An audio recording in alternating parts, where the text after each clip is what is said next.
Okay, let's get started. One thing I want to say is that if any of you unfortunately test positive in COVID test, please let me know so that I can give you guys extensions in terms of homework and possibly even midterms.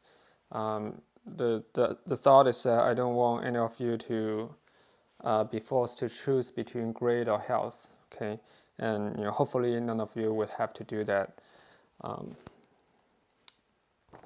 Okay, so let's come back to quantum mechanics. So in the last week, we introduced the idea of quantum. We introduced the idea of quantum well. Right? The quantum well itself is that you have the simplest version is that you have infinite potential well barriers, and then you trap an electron inside the well. Okay, so that this really simplifies the Schrodinger equation we're going to solve, because when the electron is in the well, the potential energy is zero. Okay, and then the infinite potential barrier created a boundary condition here as per psi.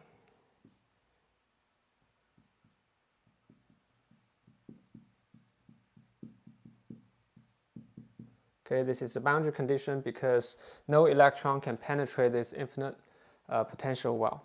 Okay, and then we briefly talk about how we can solve the eigenstate using time-independent Schrodinger equation. We'll go through this very briefly. Okay, so first step, you write down the Schrodinger equation. Notice that the potential energy term has been neglected because because of this boundary condition, and then you do separation of variables in time and position to the eigenstate. Okay, to the eigenstate, not arbitrary state, to the eigenstate. Later you will see more clearly why you can't do it to arbitrary state. Okay, and then when you do the separation of variable, we prove that to you that okay, then this equation for the eigenstate, for the Schrodinger equation will reduce to a time-independent Schrodinger equation. Okay, or simply as this is the Hamiltonian, this is the energy, so it's a Hamiltonian. So this is eigenstate equation for Hamiltonian operator. Okay, and in this case, now you get a function that's an equation that's relatively easy to solve, because we know that what it is that you have second differential of your function return to your function itself, and then there's a minus sign and there's some coefficient. So you can easily see that the psi n is proportional either to sine knx or cosine knx. Right, and then because sine derivative is cosine and cosine derivative is minus sine. Okay, and then from boundary condition, you know that cosine wouldn't work because cosine 0 is always 1, and that violates the boundary condition. Okay, so that's use the first boundary condition, we get rid of cosine, and then using the second boundary condition, we can get sine knx knl, okay, at this boundary, okay, is 0, so that the knl equals to pi, 2 pi, and keep going, right, n pi. Okay, this is where the n come from. Okay, and then let me write it down in a more compact way. Kn is the wave vector, and then you get Kn equals to m pi divided by L, and then n equals to 1, 2, 3. Okay, so now if you solve this mathematically, or if you're from, it's very interesting. I don't know if you guys are friends with any students major in math, but I always hate to discuss physics with them because it it feels like all they care is about, like, is this, by definition, is this correct, right? If you look at it by definition, this is wrong because we miss out 0 and we miss out minus 1, minus 2, minus 3, right? All of those are also possible solutions.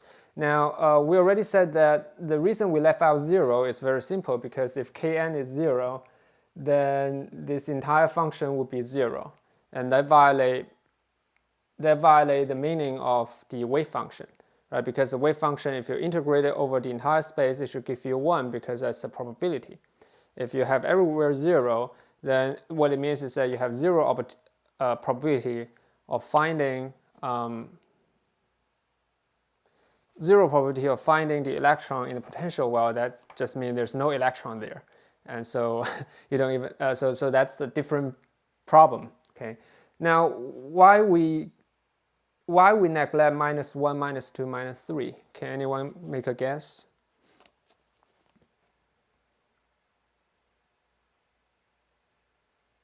Anyone tries to make a guess? Is it because the lowest possible energy state is 0? Well, that's a good guess. But if you look at it, Kn is not. Let's see. Let's work on that, because your answer, although it's not correct, but lead to the next point. Okay, so if we're at this Kn, what is the energy, right? And the way to solve that is to plug this back into the time-independent Schrodinger equation, and then you can get the En, right? So let's do that and then see if your guess is correct or not. So let's say psi n, because it's proportional to sine knx. Let's say we give you a coefficient in the front, sine knx, right?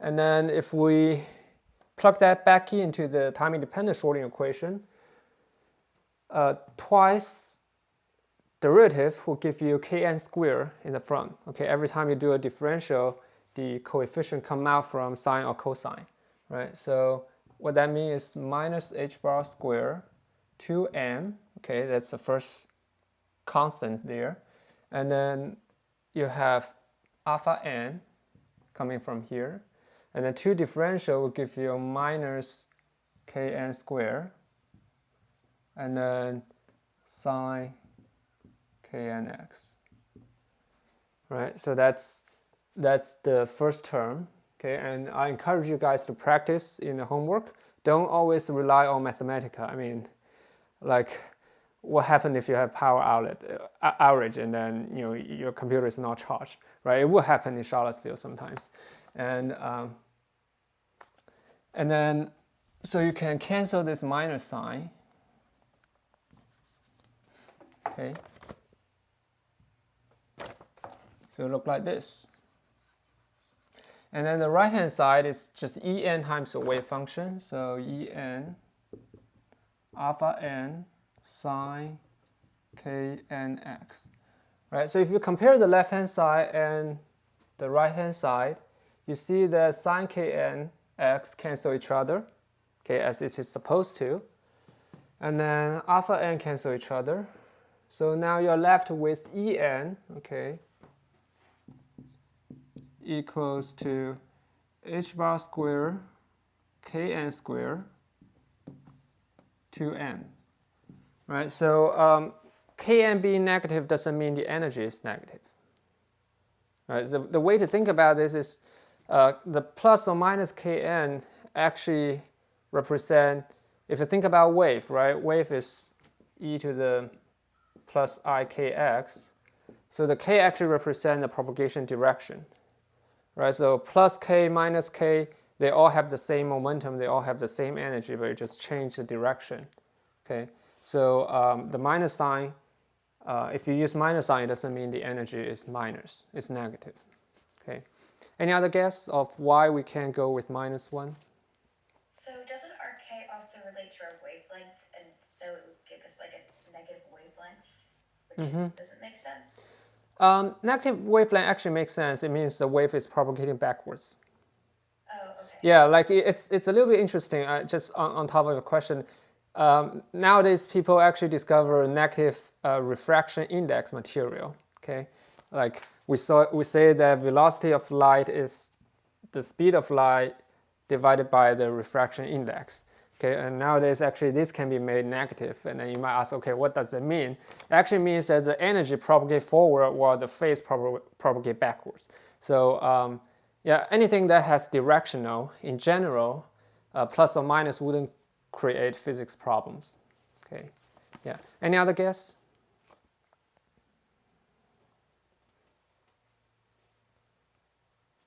So let me write down. Okay, let's say if we choose n equal 1. Okay, then the function is sine pi x divided by L. Okay, there's alpha n. Let's neglect alpha. Okay, and then actually let's put alpha here. So that's n equals 1. Okay, now if we put n equals minus 1, then you have a different alpha. Alpha is just a coefficient you put there.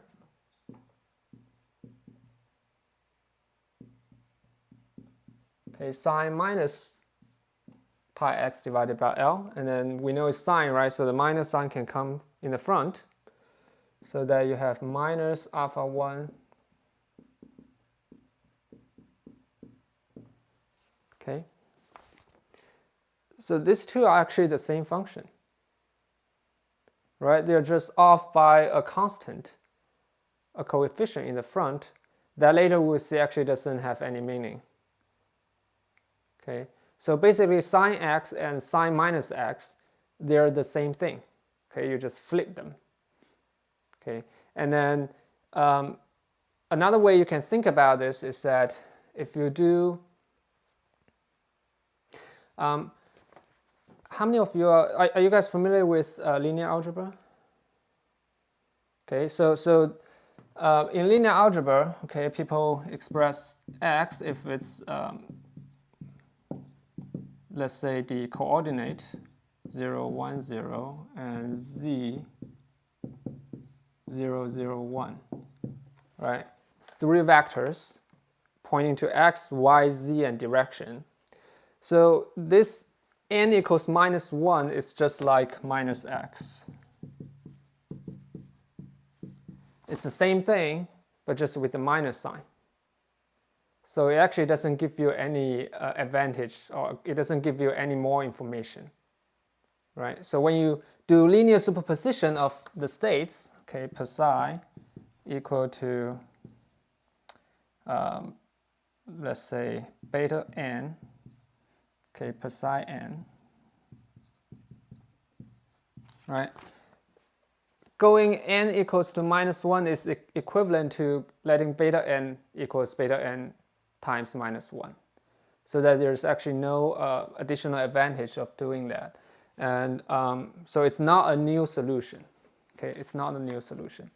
And often you guys have to, well, in this class you don't, but like in solving quantum mechanical problem, when you see n, sometimes you have to pay attention to see whether that whether you can limit the range other than the normal thing you get from a mathematical point of view. Okay, let me erase this. Any questions here?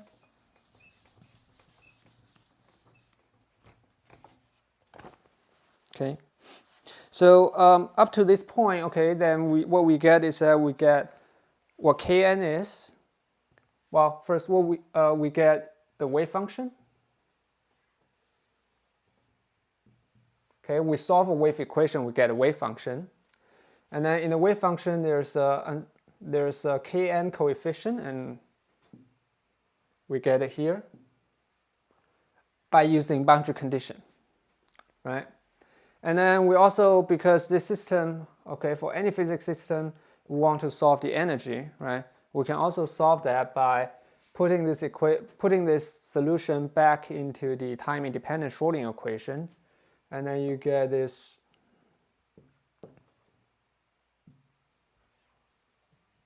okay, you get the energy, En, okay, for the n state, and then Kn here, you can just substitute this. And then what you can see now is that the entire eigenstate, okay, the eigenstate is completely solved if you know the size of the potential well, right? If you know the physical length of the potential well.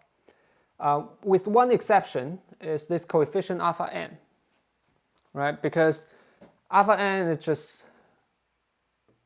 a constant in the front, okay? If you have put any alpha n, you plug it back into the time-independent Schrodinger equation, they all satisfy the equation. So it's basically a free parameter.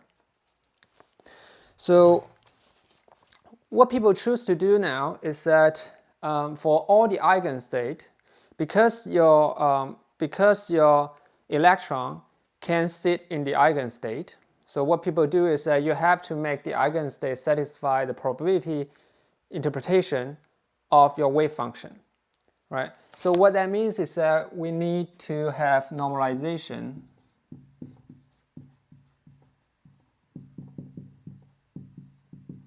of the state. The normalization is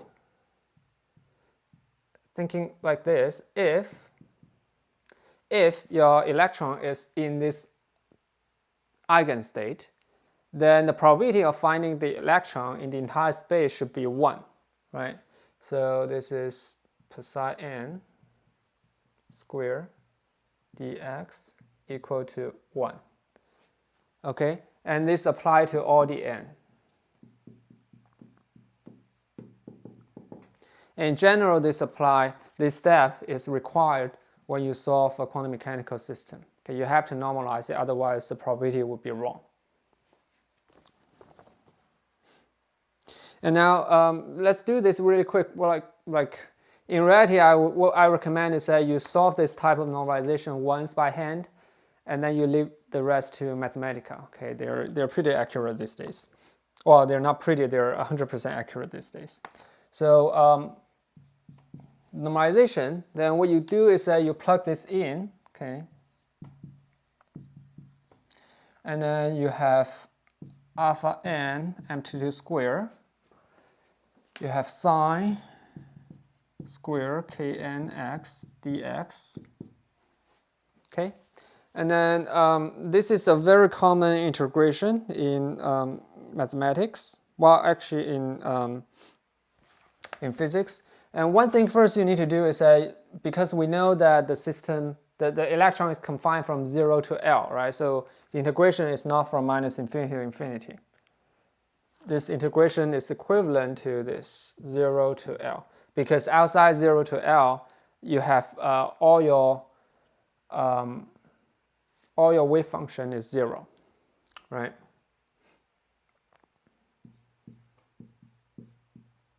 So it looked like this. Okay, 0 to L. And then the next thing you need to do is that you need to change, whenever you see sine square in an integral or cosine square into integral, you use the triangle equation, which you can find on Wikipedia.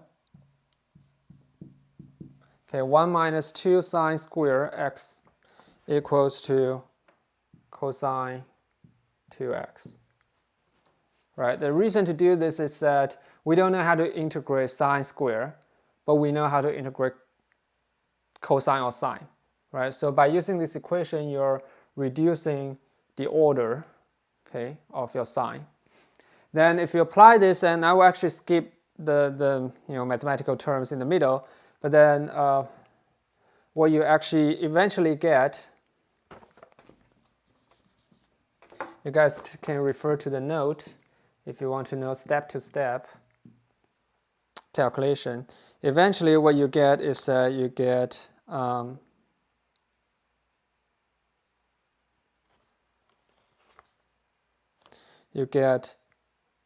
alpha n amplitude square L divided by 2. Okay, that's what you get. And then this thing, because it's normalized, so it has to equal to 1. So that gives you the alpha n equals to square root 2 divided by L. And then you see that because this is amplitude square, right? So that in principle you can have many different solutions. For example, you can add a phase here, right? For all the phases, you actually all satisfy this solution, right? Because the amplitude square get rid of the phase. So in reality, what it is that this thing doesn't even matter, okay? Because it's a phase that you can measure in experiment. So usually for simplicity, we just let the phase go to 0, okay? And then this is a real number, okay? And you can choose positive or negative, but then usually for simplicity, we choose it to be a positive number, okay? And the choice of the choice of the phase n here will have 0 observation effect. Like no matter what you choose, when you go through a quantum mechanical calculation, you will see that when you ever try to calculate an experimental result, you will always see the same result regardless of what phase you choose. Okay. And now, before we move forward, let me put that here. We put the alpha n into here. Okay, before we move forward, I want to give a little bit of mathematical trick on how to calculate this type of integration. Like we can go over all of this like step by step mathematically, but then it's a little bit waste of time because we always know that the time average of sine square is 1/2. Right, because sine square can go to 1 and minimum is 0. If you integrate over one period, it's always 1/2. Okay, if you integrate over many period, then it's 1/2 times many period. So, so what you can see here is that when you do this integration, then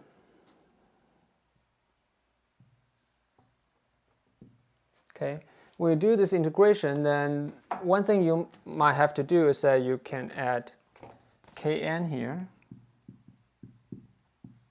okay, and then divide the kn here, right? So to make sure that you have the same components inside sine and then after d, okay, and then after this integration, you can say, okay, this integration has to be 1/2. Okay, has to be 1/2, and then it'll be 1/2 alpha n square, I think, divided by kn. Okay, and then let me take a look.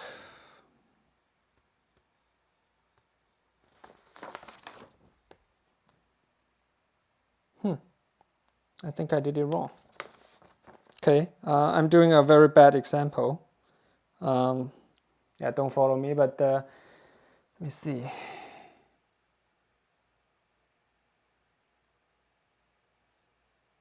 Yeah, probably doesn't matter, but well, it's weird.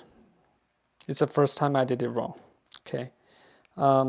Anyway, so if you do this later, you can show that if you plug in kn, and then you will actually see there's an n showing up here that would not match. So probably there's something wrong here. Okay.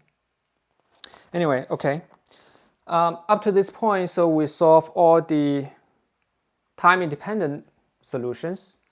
Okay, we see what kn is, what energy is, and what the eigenstate is. Okay, any question to this point? Okay. Okay, now then I can probably summarize, put all those solutions in one place and then move on.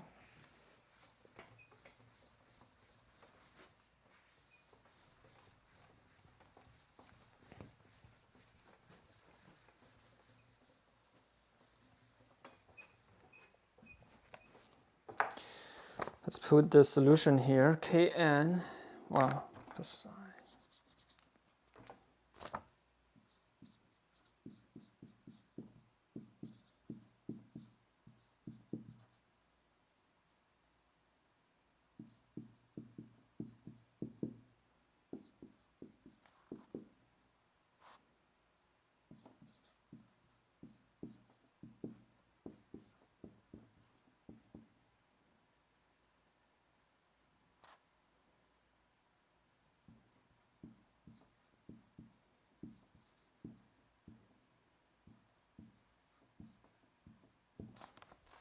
Okay.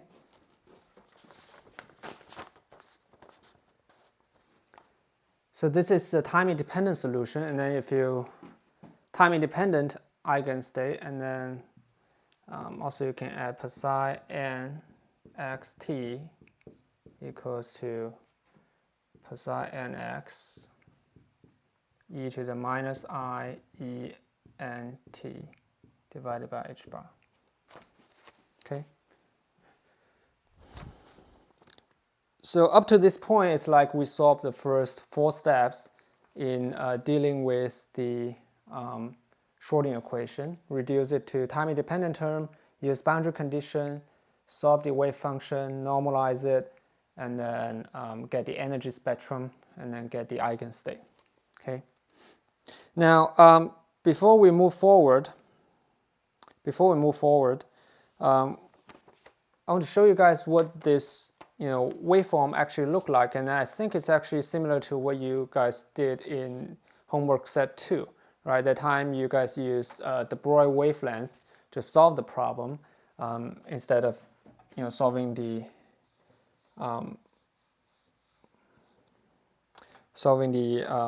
Schrodinger equation. So for n equals to 1, then you know that this is, let's actually write down.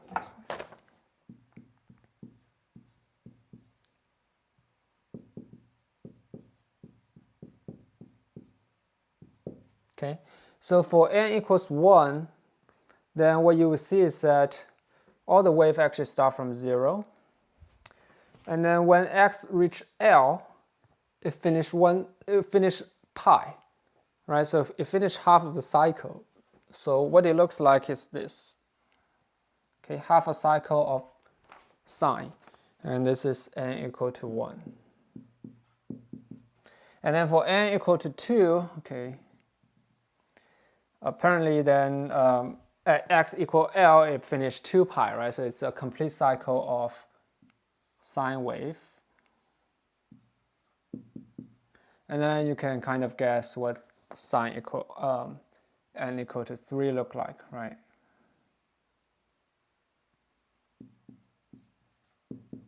It's a 1.5 cycle of the sine wave. Okay, so this is what it looks like. And one thing that you have to notice is that the ground state, the ground energy of the system is not 0. Right, you guys see that? When n equals to 1, there's actually an energy here. And that's actually one consequence of quantum mechanics, is that even if you think about it in classical case, what ground state means for an electron. For an electron, what it means is that electron is sitting somewhere here, and the potential energy is 0, right? Because you're sitting inside the well, the potential energy of the well is 0. And then if you're not moving, then your kinetic energy is also 0, right? So in a classical point of view, if you say a particle is at the ground state, then what you're saying is that it's staying at the lowest point in your potential well, and then it's not moving. And in this infinite potential well case, in classical physics, that means your energy should be 0. Okay, then why here the energy is not 0?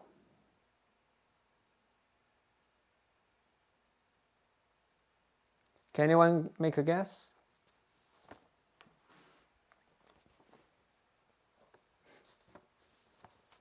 So can you say, like, what's wrong if we say, okay, your electron is sitting here and then it doesn't have potential energy, and also it doesn't have kinetic energy. What's wrong with saying that in a quantum mechanical way? In quantum mechanics, what's wrong of saying that?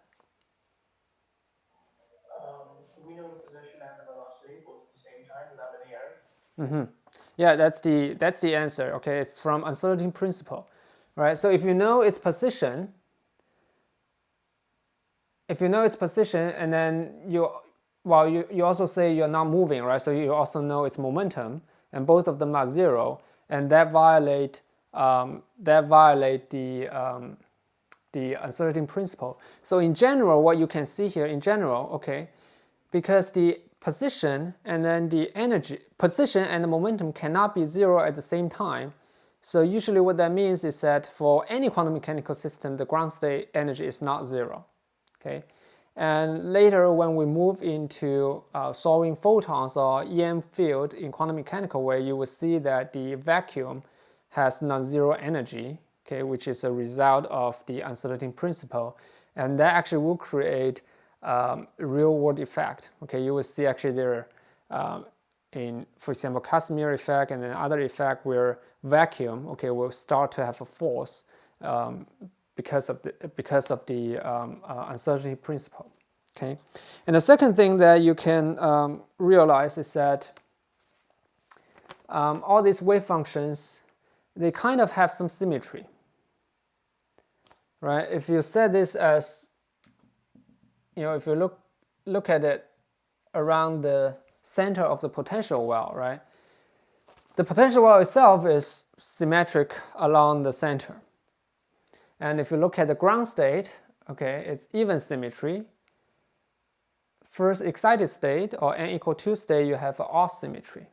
Okay, what we mean by even symmetry is that fx equal to f minus x, right? So if you change x, the value of your function doesn't change. That's even symmetry.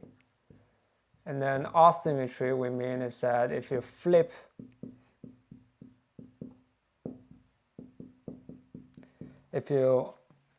do a mirror, okay, you flip your x to the opposite side, you will gain a minus sign in your wave function. Okay, that's off symmetry. And in your homework, you'll be asked to prove for any potential well that has even symmetry, okay, for any potential well that with even symmetry, the eigenstate will have either odd or even symmetry. Okay, it's universally correct. And that actually, you can have many different interpretations of that. One is that you can look at the equation and say, okay, in the equation, if this is symmetric along this, then your entire equation is symmetric along a center, so that your solution can do a symmetry. But then you say, okay, why not even symmetry potential well give you even symmetry wave function? You will see there actually there's a minus sign occurring here, will cancel each other, okay, if you when solving the Schrodinger equation. So you guys will be asked to look into this in your homework, and then it's in general very useful because like when you solve a Schrodinger equation, and then at the end you can take a look and see, okay, whether your solution makes sense or not. Okay, and then the second thing that I want to talk about here is that, let's say if I block, okay, the last line here, I don't tell you what is the energy, okay, what is the energy, and this is actually one the question you guys asked in office hour. Can you tell me for the ground state? Well, I already said it's ground state, but can you tell me by just looking at this waveform, okay, who has higher energy and why?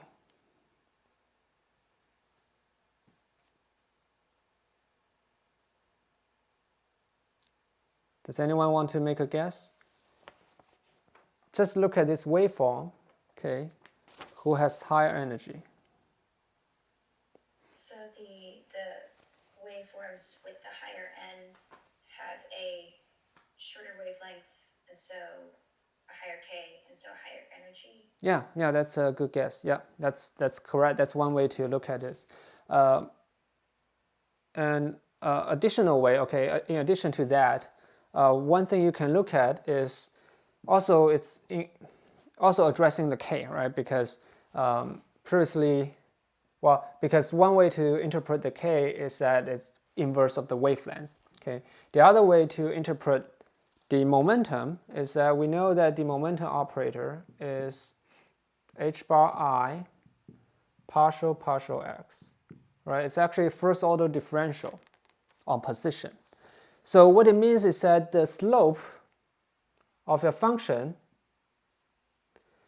will give you the momentum, right? So if you have steeper slope, that means you actually have higher momentum, right? So n equals 3 has higher momentum than n equal 2 has a higher momentum than n equal 1 in general, right? So so you can kind of always, referring to this, okay, when you look at this and double check your result. And there's actually a very fun conclusion coming out of here is that another way to look at this, and then, is that we can also count the maximum or minimum, or we call extreme value, right, extrema, of the function. And you see that n equal 1, you have 1 maximum. N equal 2, you have 1 maximum, 1 minimum. So you have 2. N equal 3, you also have 3. Okay. So is this a coincidence to the infinite potential well, or is this something universal? Make a guess. Okay, think about it. While I take a water, okay.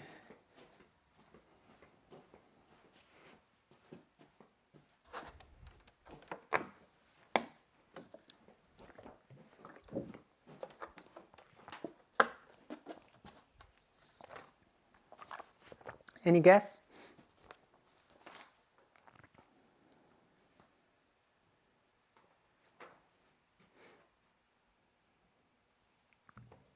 So let's do it in this way. Okay, let's see.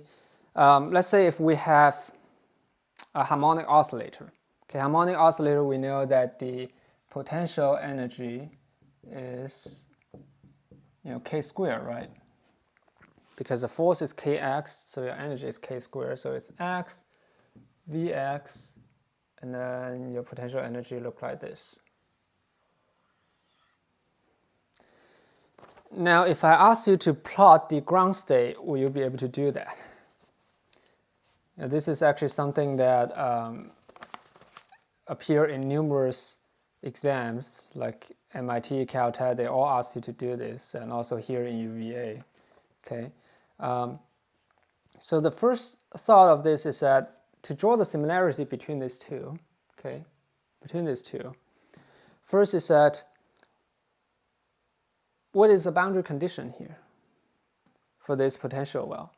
The boundary condition is that it looks like, okay, your potential energy goes to infinity when x goes to infinity, right? So then psi x at minus infinity should be equal to psi x at infinity equal to 0, right? Because if you have infinite potential energy, your electron cannot be there, otherwise you will have infinite energy. Okay, so what that means is that, okay, your state, your wave function will start from almost 0, okay, on the left side and also on the right side. So can you make a guess of what's the minimum energy state would look like if the curvature means the kinetic energy, the curvature means the momentum, and also the state, okay, the state cannot be 0, right? It cannot be a nonsense state. Right. So the easiest way to plot it, think about it, is that, okay, I don't want the wave function to be 0 everywhere. It has to be non-zero somewhere, right? And also because it's a ground state, so I want to minimize the slope or the curvature of my wave function. Okay, so now let me ask you, should I have one extreme value or two extreme value? You probably should have one, right? Because then you can have less slope, right? So the easiest way is that it starts from 0, end at 0. So the easiest way is that, okay, somewhere in the middle, I rise up and then I drop down and go like this, right? And then also I say, okay, because you have symmetry in the potential well, so that your wave function is also symmetric. Okay, so that's the easiest way to kind of think about the wave function. Okay, and then the second order you can think, okay, you also start from 0 and then a little bit higher energy, so that you can have two extreme value and then go back to 0 again, right? So the amount of extreme value, okay, is in most potential energy in most potential energy is the same as your quantum number n. Okay, here we call the n quantum number.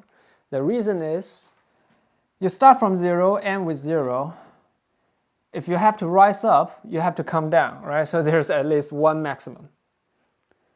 And if you want to add to that, okay, then you can come down, go down across 0, and then come back up again. So you have two extreme value, right? So you can add to that, and then you can actually plot, all these wave functions. They look alike in some way, and then something you can expect from a midterm exam is that I give you a potential well, and then ask you to plot, for example, the third excited state, and then whether you can make something that look at least similar to the final solutions. Okay. Any questions regarding this part?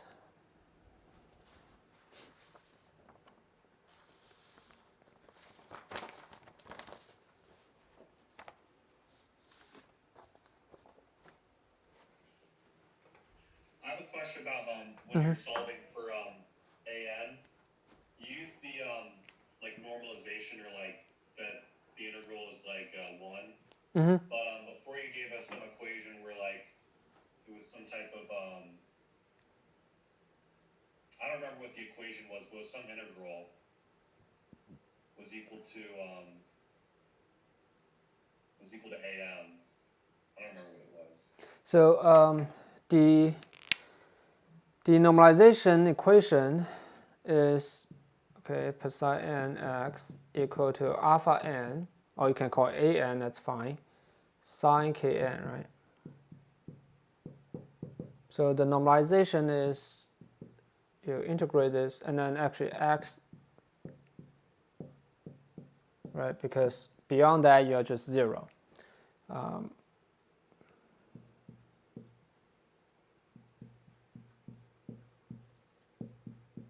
Okay, so this is a normalization condition. I also don't remember the equation you mentioned, but well, we have a recorded video, so probably we can later discuss that when we look at it. Okay, thank you. Mm-hmm. Okay, any other questions? Okay. Okay, then let's move on to measurement. Okay. And because measurement, is half of the quantum mechanics. Okay. And let's say we start really simple, really simple. I have a state. My state is just one of the eigenstate. And then I want to measure position, momentum, energy, etc. Okay, and then we apply the postulate of quantum mechanics into here and use this as an example, okay, to show you, okay, how to calculate those results. And then and in calculation, a lot of times try to use symmetry to guess the result in the first place. Okay, and this applies to your homework and also applies to your midterm and final exam. I don't know the tolerance of mathematical complexity you guys can handle, but if for one question, if you go over one page, that usually means something is wrong, and in some rare occasions, even you don't have to do any calculation, you can just say the result is 0 or something, but making an argument. Okay, so let's say this. Okay, I have this. I have this wave equation, which is just the eigenstate, and then let's say if we want to measure position. And for position, well, let's just make it simple, n equal to 1, okay, this state. For position, we know that if you measure it, because of postulate 2, right, the measurement result, the wave function represents the probability density of where you can get the electron. So the probability density, okay, of measuring an electron at position x is simply the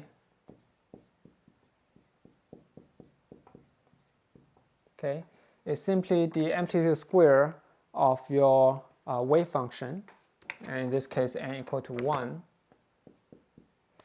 And then you can plug this in, you will see it's just 2 over L sine pi x L square. Okay, and unfortunately no one will be able to, well, I don't think anyone will be able to do this experiment, because normally in quantum well it's actually hard to measure the position of the electron. Okay, it's not like you can build a quantum well and then put a detector inside. It's actually very hard. It's very small in most cases. But there's other ways people measure electron position, and then you can just believe this result. Okay, very simple. And the next thing, okay, let's say that if we want to measure this many times, if we want to know the average expected position, right? Average position. Okay, you measure many times and then you actually scatter around, and you want to know expected position. Okay, expected position.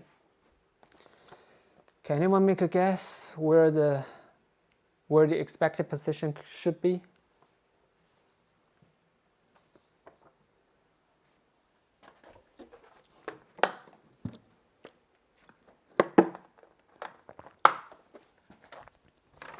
For the ground state, let's say for the ground state.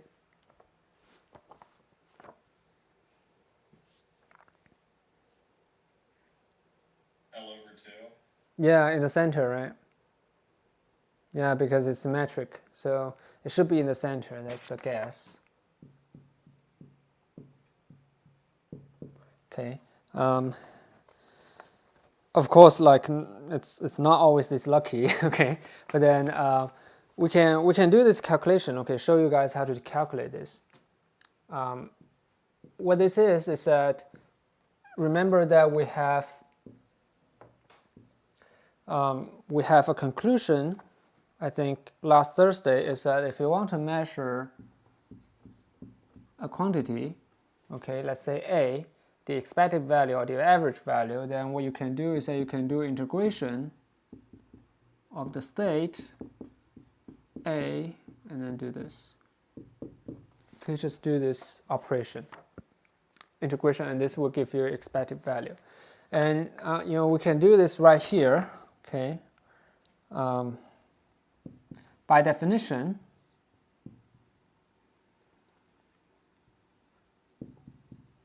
okay, let's say for the nth eigenstate, psi n star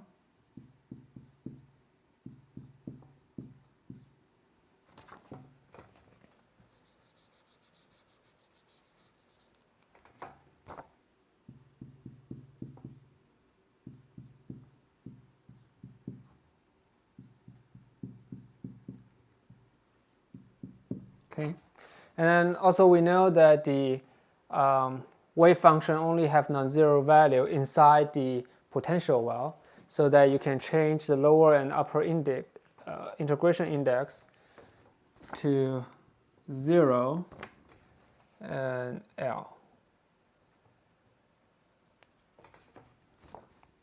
Right, you only need to do this 0 and L. Okay, and then you can plug in the number here. Then you can see that because there's a conjugate here, okay, because there's a conjugate, so the time term per psi n is e to the minus I ent divided by h bar. Okay, it will cancel out with this per psi n conjugate, because for the conjugate it will be I ent divided by h bar. Okay, and this is universally true for any eigenstates. Okay, because when canceling this out, we don't even have to use what is the actual wave function. Okay, so apply to any eigenstate, but not to any state. Okay, if it's a different state, then the x you calculated out could be time dependent.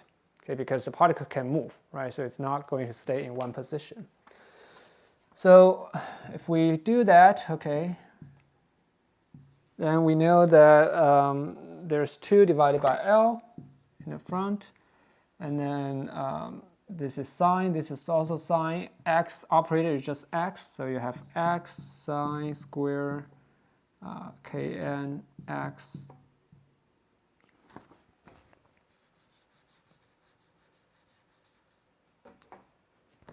kn x. Let's put in kn here. Okay, so it's this. And then one thing that obviously, okay, we need to do is, again, we see this square, right? Sine square. So you again use a triangle. You have 1 minus 2 sine square x prime equal to 2 times, well, equal to cosine 2.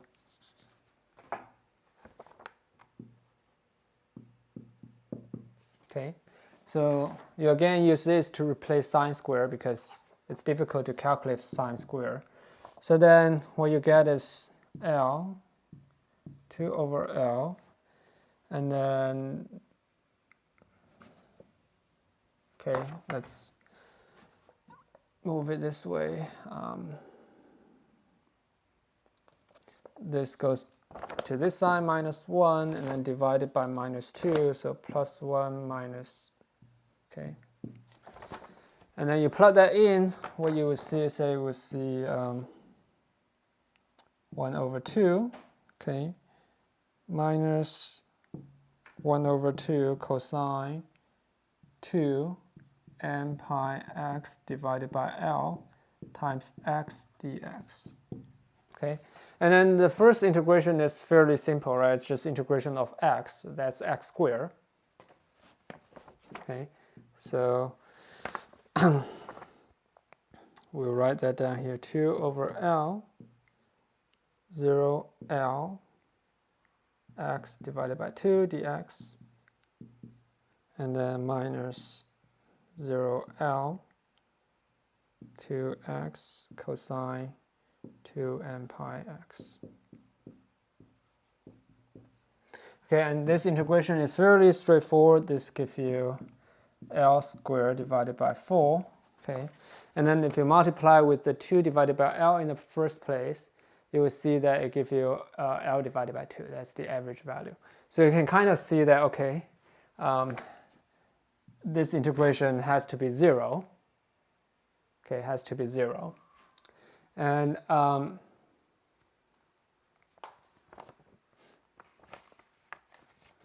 usually what you can do is that you can use symmetry argument to show that this actually is 0. But then more formally, okay, more formally is to use integration by part.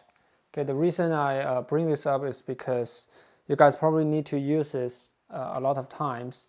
And although in this example it's very obvious, you don't have to do that, but in other examples, in other homeworks, you probably have to use that. So the integration by part is just the inverse of the chain rule in differential. So in the chain rule, you have, if you have two functions, u and v, and then if you take the differential d here, then what you get is that you get u dv plus v du, right? The chain rule.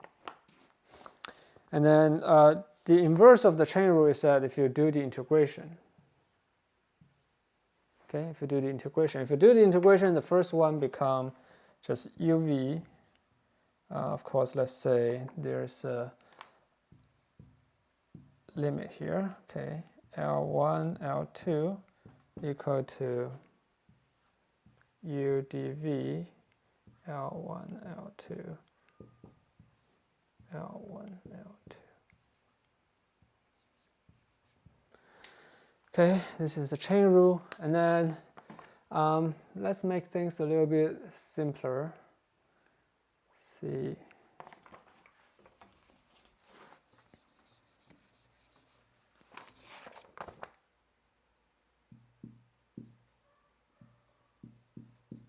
Okay, let's just say L x cosine 2m pi x L dx. Okay, how can we use chain rule? Okay.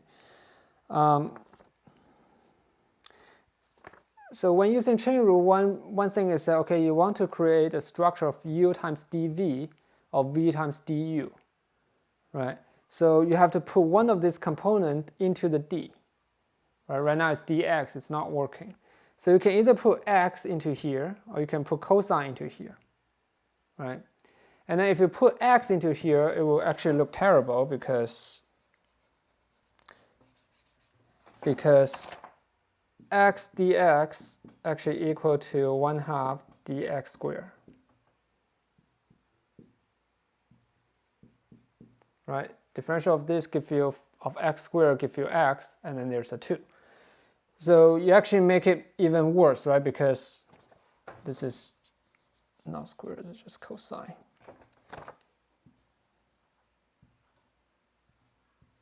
Okay, you actually create a square term, which is actually not, really favored in integration. So this is not the way you should do it.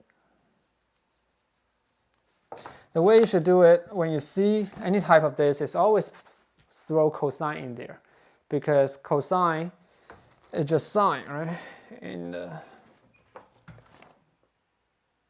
cosine 2 pi n x L dx simply equal to d sine 2 pi n x L, and then there's some coefficient in the front because when you do the differential, the term has to come in the front. Okay. So when you do that, okay, you can show that this integration is equal to, let me see.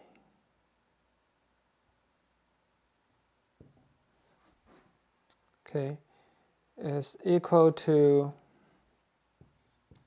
L, and then x d sine 2m pi x L, and then in the front you will have L divided by 2 pi n.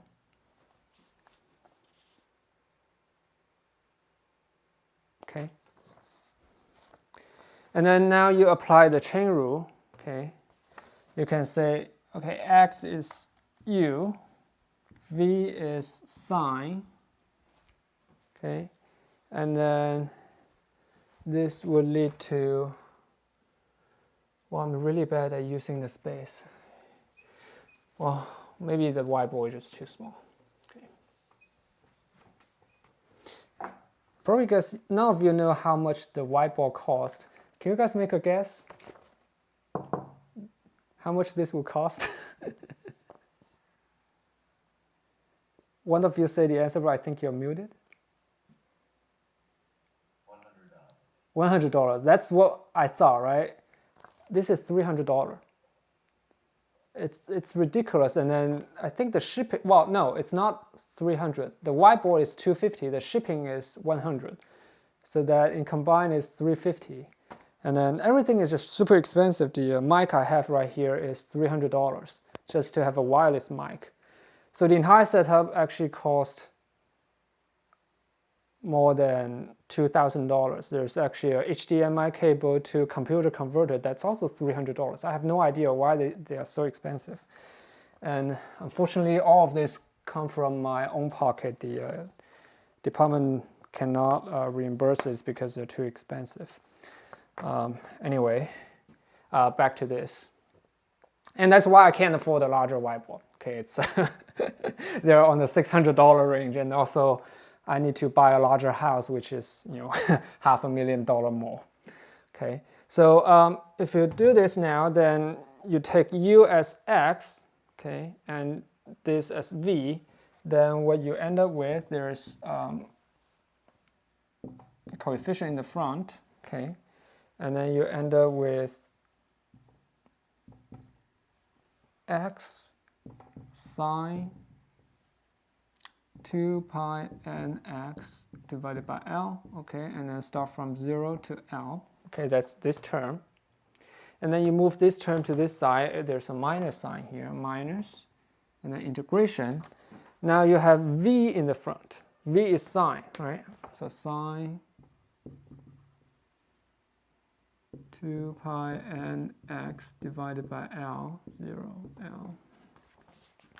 And then du, u is just x, right, du. Right, so now what you get is that you just have to plug in 0 and L to here. Okay, you get a number. And then this simplified to integration of sine. Right, so this is actually a standard method to reduce the order of x.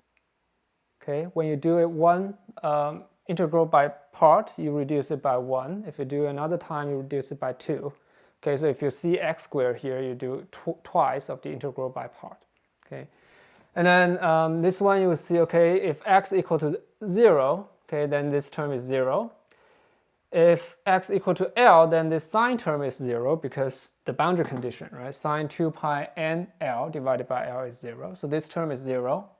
Integration from 0 to pi, 0 to L of sine 2 pi nxL is integrating over a period of sine wave, at least a period or multiple period of sine wave. And there's positive and negative, and they cancel each other. So this again is 0. So you can show that this is actually 0. So the x is, okay, 2 over pi 2 over L times L squared divided by 4, okay, is L divided by 2. Okay, so so let me break down a little bit of, okay, this is very straightforward, but let me break down a little bit. If you do this in homework or exam, how you will be graded. Okay, if you argue that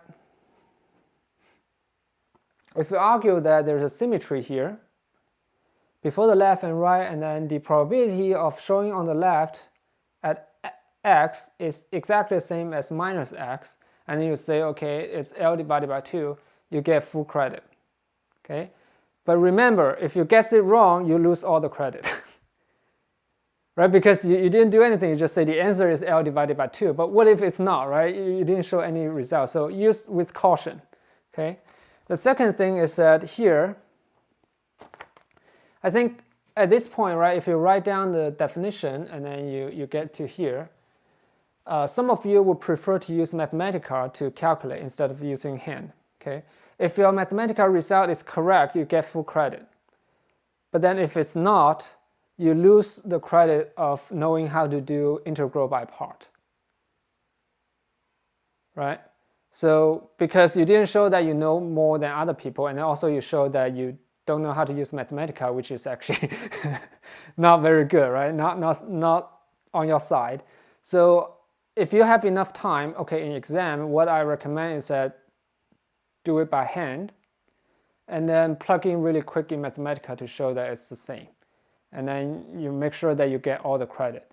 the worst case is that you know how to solve it, but then you didn't show it on the paper, so I can't give you the score. Otherwise, it would be unfair to other people. Okay.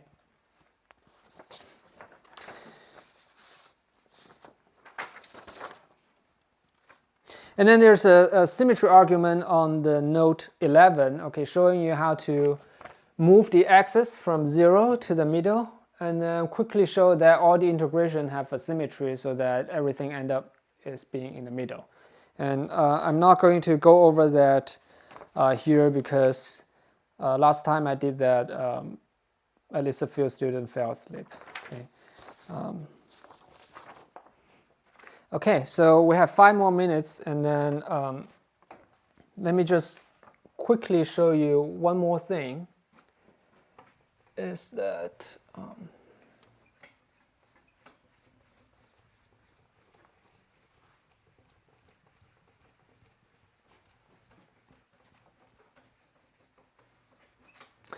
when doing the measurement, okay, we already know the expected value is L divided by 2.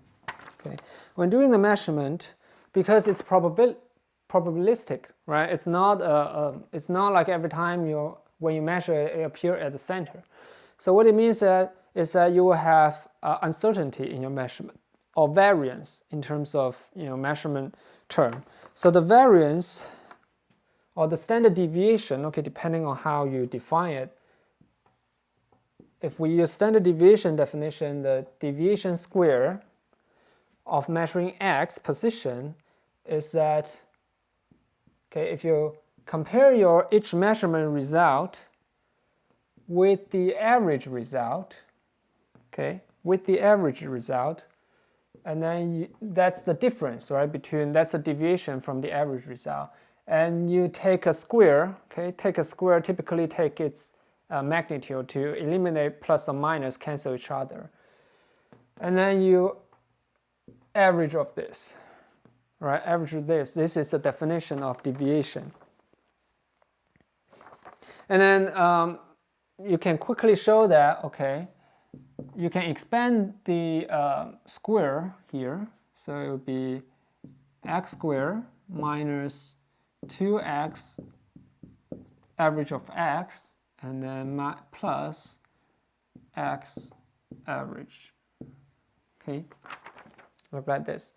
And then it's very clear now. Well, it's the way to think about the average is that when it's already after average, it's just a number.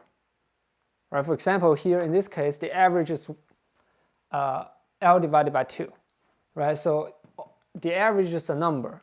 And then averaging a number is just a number itself, right? Because it's not changing. Okay, the number is not changing. So what you have is that, okay, average of the first term is square average, and then average of a second term is minus 2 average on x, and the second term average x is just itself, right? You're not getting more average. And then the final term, average of x squared, is just itself, because the average is already a number, right? So you look at it, okay, these two are actually the same. Average times average is the same as average squared, right? So cancel that out, you get x squared minus x squared. Okay, so this is again universally true for any operator, for any measurement, because here we didn't really say what x is. And then in textbook, many quantum mechanical book, sometimes people jump from here directly to here, and don't be surprised when you see that. Okay, and then the reason to do this is also because in many systems, when you are asked to calculate the variance, okay, when do measurement, what's the deviation, usually you already know the average value, right? So in this case, for example, the average value L divided by 2 is the average value. Okay, so to calculate the variance or uncertainty, the only thing you need to do is to calculate the expected value of x squared, right? Expected value of x squared. And what you can do is that you can just use the definition from quantum mechanics. Okay, if you want to know this, then what you can do is that you again do this integration, and then your wave function, and then the operator here is x squared.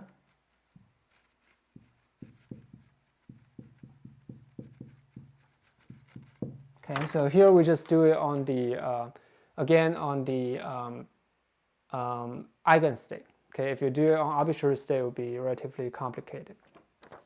Okay, and then you plug this in, and then you see why I introduced the integral by part. So plug in here, so you get 2 divided by L integration from 0 to L x squared sine square m pi x L dx.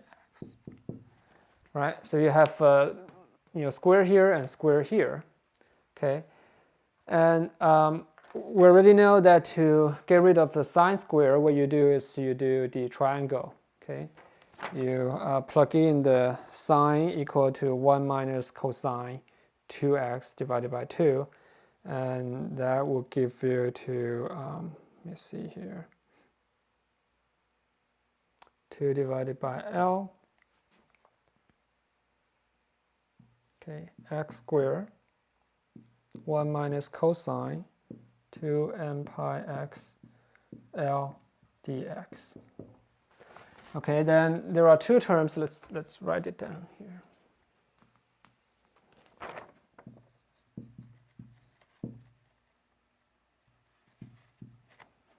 Okay. The first one is very clear what to do, right? It's integration of x squared. You get 1/3 of x to the qubit. You plug in, you solve. This one, unfortunately, you have to do integration by part twice, right? So do it one time, and then you reduce from x squared to x. Do it second time, you reduce it to cosine. Okay, and then you guys will be asked to do this once in your homework just to practice, and then also show that you understand this. You will also see something similar in the midterm, but then it's your choice whether you want to calculate or not, because you don't necessarily need to calculate it. Okay, because I'm not a big fan of mathematical complexity. I think it's really a test just like how well you can use Mathematica these days. It's not really testing your physics. So anyway, I'm assuming that, okay, you guys know how to calculate this. If you don't, just look at the lecture note, and then you can also just plug this in Mathematica, and then what you will get eventually is L squared divided by 3. Okay, clearly that comes from here. The 3 is coming from the x qubit, minus L squared divided by 2n squared pi squared. Okay, so so this is kind of part of the uncertainty principle. Half of the uncertainty principle is that if you're in an eigenstate, okay, if you're in an eigenstate, and then typically you're just a wave. If you're a wave, then when you measure position, you always have some uncertainty, right? And then this uncertainty, you can calculate it, and it's this value, okay? And then for this potential well, this uncertainty is actually quite large. It's almost like 1/3 of the potential well length, and then but it's coming from the fact that the potential well itself is very small, so you're actually in a quantum regime already. So it's not really surprising. Okay, so so that's it for today, and then in Thursday we'll talk about how to calculate the momentum. Okay, and then evolve more into an arbitrary state, not just the eigenstate. And that's it for today. I'll stay a few more minutes to answer questions.